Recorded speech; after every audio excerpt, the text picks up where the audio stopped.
फिर से हम देखते हैं यूजीसी नेट का जो आगे का क्वेश्चन है 2024 का क्वेश्चन नंबर 81 से आगे हम देखते हैं, फर्स्ट शिफ्ट का है। पहला क्वेश्चन है, अंधेरी नगरी नाटक में तीसरा अंक का स्थान है। तीसरे अंक में क्या है? जंगल। जंगल क्या है? तीसरे अंक में है। अगला प्रश्न हम देखते हैं,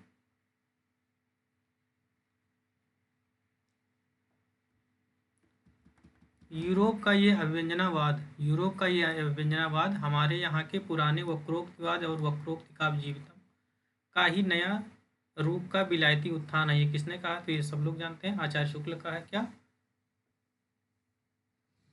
विलायती उत्थान अगर कहेंगे अव्यंजनावाद का तो किसने कहा है? शुक्ल जी ने कहा है। नेक्स्ट क्वेश्चन देखते हैं, क्वेश्चन नंबर 83। मिलाना है उपन्यासकार और उपन्यास। तो ठाकुर प्रसाद सिंह ने क्या लिखा है? कुब्जा सुंदरी। देवेश ठाकुर ने क्या लिखा है? ब्रह्मभंग। और रामदरस मिश्र ने क्या लिखा है? तो अपने लोग। और गंगा प्रसाद बिमल ने क्या लिखा है? मृगांतक। गंगा प्रसाद बिमल ने क्या लिखा है? मृगांतक। अगला देखते हैं, फिर से एक बार देख लेते हैं। ठाकुर प्रसाद सिंह ने कुब्जा सुंदरी, देवेश ठाकुर ने ब्रह्मभंग, रामदरस मिश्र ने अपने लोग और गंगा प्रसाद बिमल ने मृगांतक।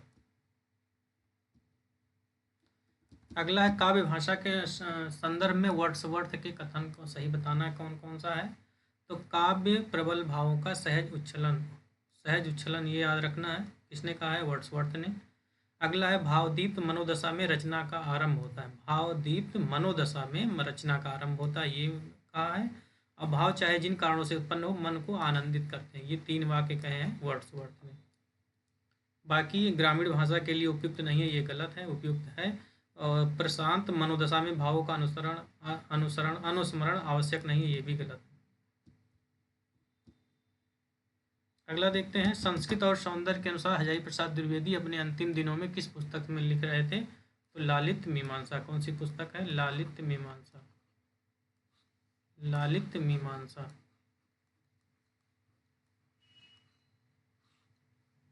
कलर थोड़ा अच्छा नहीं लग रहा, कोई दूसरा कलर ले।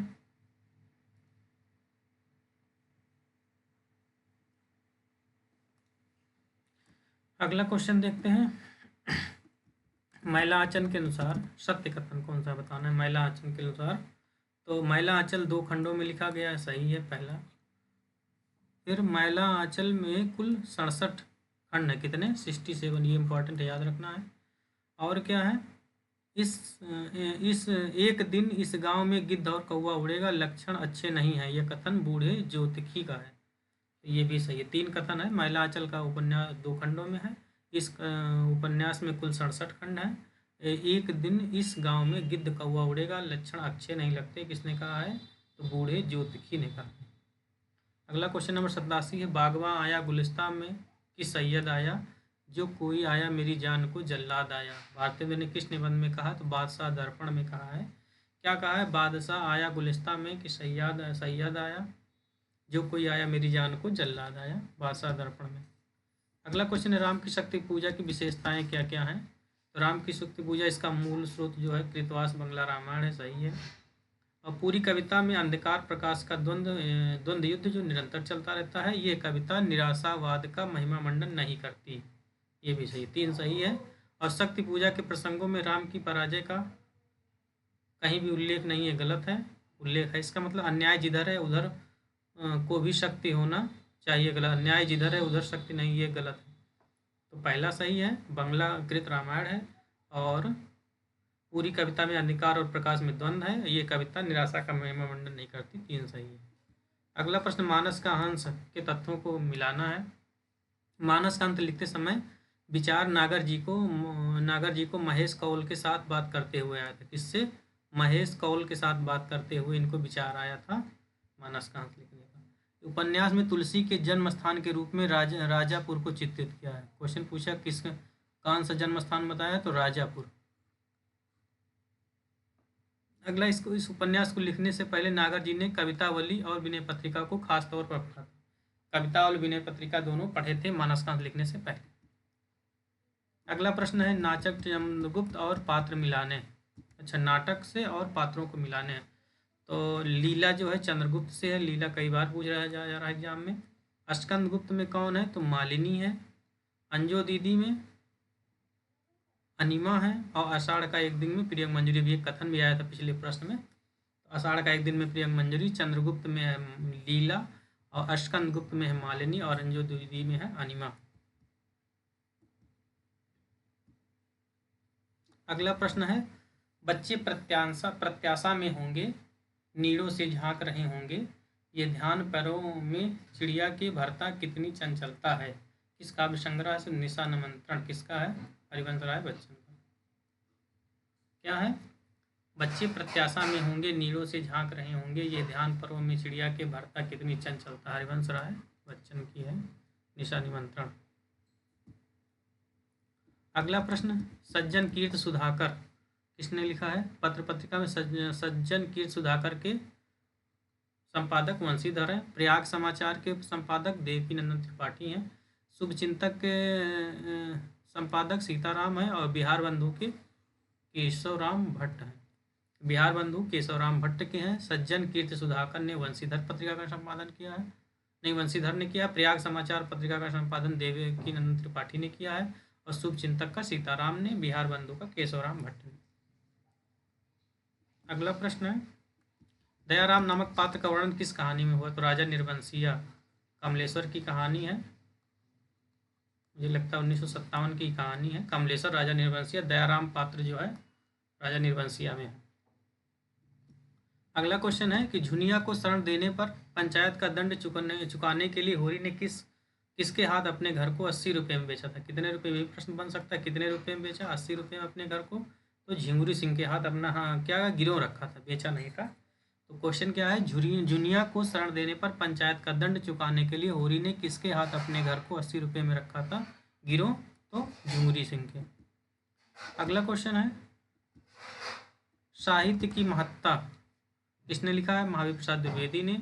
साहित्य के मूल्य बाबुल गुलाब राय। साहित्य देवता माखनलाल चतुर्वेदी। कला, साहित्य कला और प्रेम यशपाल। तो साहित्य की महत्ता महावीर प्रसाद द्विवेदी, साहित्य के मूल बाबू गुलाब राय, साहित्य देवता माखनलाल चतुर्वेदी, साहित्य कला और प्रेम यशपाल। अगला क्वेश्चन है, मेरे राम का मुकुट भीग रहा है, आई पंक्ति में सही अनुक्रम बताना है। तो सबसे पहले क्या है, लागत अवध भयावह भारी। तो सबसे पहले अवध का नाम याद रखना है, सबसे पहले अवध आया है, सबसे पहले अवध आया है। तो लागत अवध भयावह भारी सी। उसके बाद फिर ए है, मानव काल रात अंधियारी, भारी अंधियारी पहला नंबर, दूसरा नंबर। उसके बाद है, घोर जंतु सम पुर नर नारी, तीसरे नंबर पर आया है। चौथे नंबर पर आया है, डरपह एक निहारी, और पाँचवें नंबर पे आया है, घर मसान परिजन जन भूता, ये सबसे लास्ट में आया, सबसे लास्ट में ये आया पाँचवें नंबर। तो अवध भयावह भारी पहले नंबर पर, और परिजन भूता जो है लास्ट नंबर पर। अगला क्वेश्चन है, किसी को न जानना यदि गलत है तो जानबूझकर भूल पाना, हमेशा जोंक की तरह उसके चिपटे रहना भी गलत है। क्या? किसी चीज़ को ना जानना यदि गलत है तो जानबूझकर ना भूल पाना और हमेशा जोंक की तरह उससे चिपटे रहना ये भी गलत है। परिंदे कहानी में ये कथन किसने कहा है? तो डॉक्टर मुखर्जी ने कहा, डॉक्टर मुखर्जी ने। किस कहानी में घनश्याम नगर, कुल्लू, दिल्ली एम्पोरियम, घूमनगंज आदि स्थानों का उल्लेख हुआ है? इस कहानी में घनश्याम नगर, कुल्लू और दिल्ली एम्पोरियम और घूमनगंज का, तो पिता ज्ञान रंजन की कहानी है, पिता नहीं केवल ज्ञान, चलिए जाने दी। किस कहानी में घनश्याम नगर, कुल्लू, दिल्ली एम्पोरियम, घूमनगंज आदि स्थानों का उल्लेख हुआ? तो पिता कहानी। दूसरा अंक मिलाना है अंधा युग में, तो दूसरा अंक जो है कौन सा है? पशु का उदय। तीसरा अंक अश्वत्थामा का अर्धसत्य। चौथा अंक गांधारी का साप। पांचवा है विजय क्रमिक आत्महत्या, विजय क्रमिक आत्महत्या। दूसरा अंक है पशु का उदय, तीसरा अंक है अश्वत्थामा का अर्धसत्य, चौथा अंक गांधारी का साप, पांचवा जो है विजय क्रमिक आत्महत्या। तो इसमें गांधारी अकेली एक महिला पात्र भी है। अंधा युग 1955, धर्मी भारती। नाखून क्यों बढ़ते हैं के अनुसार सत्य कथन कौन कौन सा है?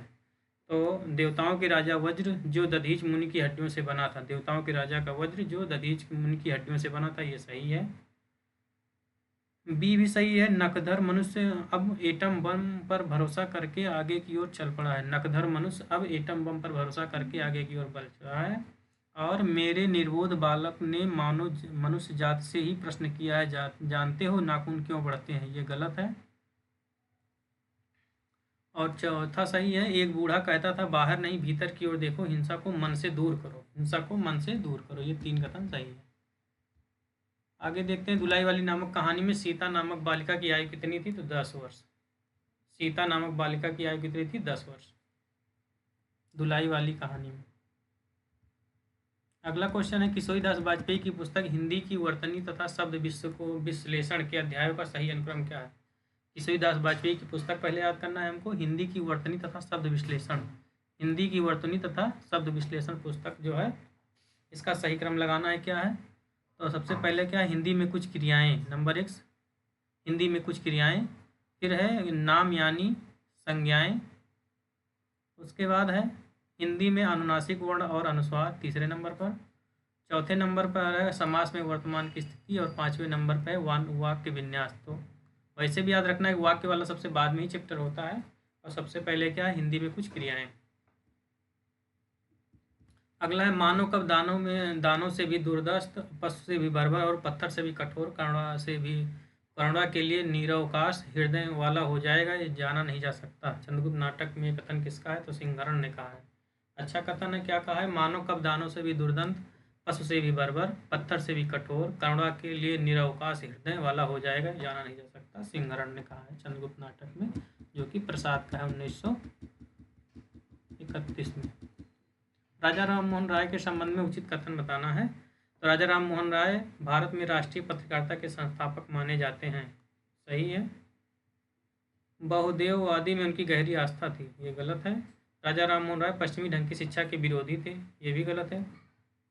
उन्होंने संवाद कौमुदी और अल अखबार की स्थापना की थी, ये सही है।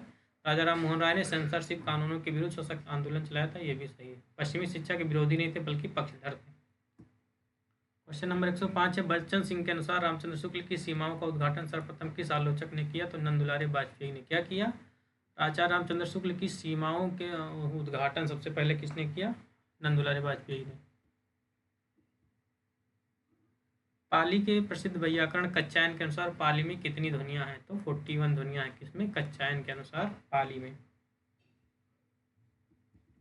मारे हुए गुलफाम उर्फ तीसरी कसम कहानी में हीराबाई को ले जा रही बैलगाड़ी के रास्ते में उल्लेखित स्थानों को पहले से बात क्रम में लगाइए। मारे गए गुलफाम उर्फ तीसरी कसम रेणु की कहानी है, रेणु। तो सबसे पहले क्या आता है, चंपानगर नंबर 1 पर, नंबर 2 पे तिगछिया, नंबर 3 पे नननपुर, नंबर 4 पर सीताधर, और नंबर 5 पर फारबिसगंज। नंबर 5 पे पहला वाला सबसे लास्ट में आएगा, फारबिसगंज।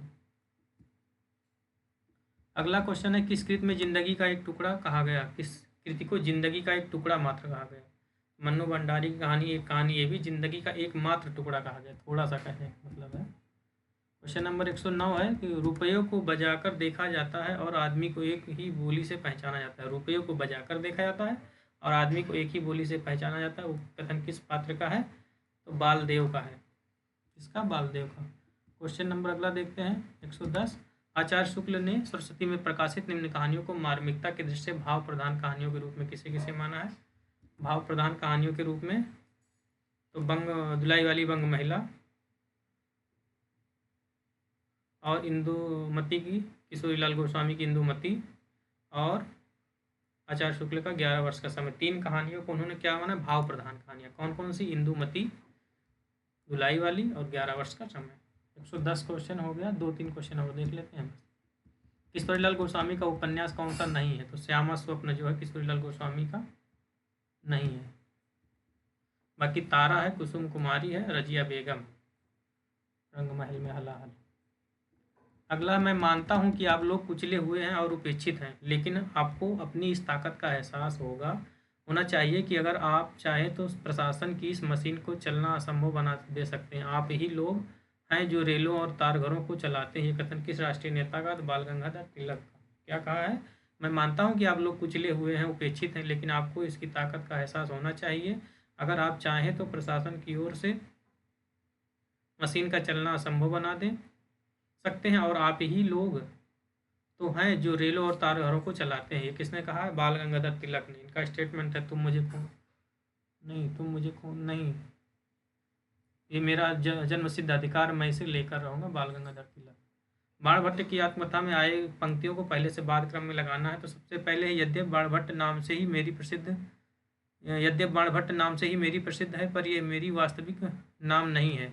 मेरा वास्तविक नाम नहीं, किसने कहा? ये है, पहला आया है।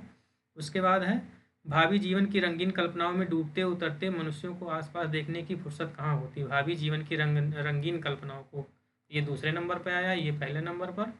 और निपुणिका आंगन के बाहर मेरी प्रतीक्षा कर रही थी, उसकी सखी बनकर मैं जब बाहर था, ये तीसरे नंबर पर आया है। फिर चौथे नंबर पर आया, निपुणिका ने अपनी स्वामिनी को छिपा रखने के लिए जिस स्थान को चुना था, उसके दर्शन मात्र से मेरा हृदय बैठ गया, ये चौथे नंबर पर है। और लास्ट क्या है? लास्ट पहला नंबर पे है, पाँचवा, कि बिहार में जब मैं निकला यानी घूमने, तो चित्त प्रसन्न था, आती बार मैंने रास्ते की ओर दृष्टि ही नहीं दी थी, और आते वक्त यानी मैंने रास्ते की ओर दृष्टि नहीं दी, पाँचवें नंबर। 114 नंबर क्वेश्चन देखते हैं। प्रत्येक वस्तु की निर्भरता चूंकि प्रौद्योगिकी पर होगी, इसलिए विकसित एवं विकासशील समाजों के मध्य दूरी कम नहीं होगी वरन बढ़ेगी। वो मंतव्य किस विचारक ने दिया था? तो लियोतार्द ने दिया। क्या कहा है? कि प्रत्येक वस्तु की निर्भरता चूंकि प्रौद्योगिकी पर निर्भर होगी, किस पे? प्रौद्योगिकी पर। और विकसित और विकासशील समाज के मध्य दूरी कम नहीं होगी, यानी और दूरी बढ़ती जाएगी दोनों के बीच, विकासशील और विकसित समाज में। तो ये किसने कहा है? लियोतार्द ने। एक क्वेश्चन और देखते हैं, 15 क्वेश्चन। सिंदूर की होली नाटक में मनोरमा के कथन बताना। मनोरमा के, तो मैं तुम्हें अपना दूल्हा तो नहीं बना सकती, लेकिन प्रेमी बना सकती हूँ, ये पहला कथन सही है।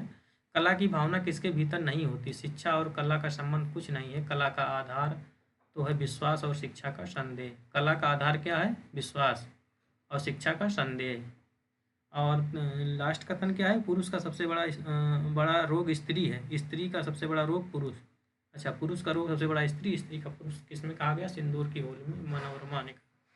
तो इस तरह हमने देख लिया है क्वेश्चन नंबर 81 से 115।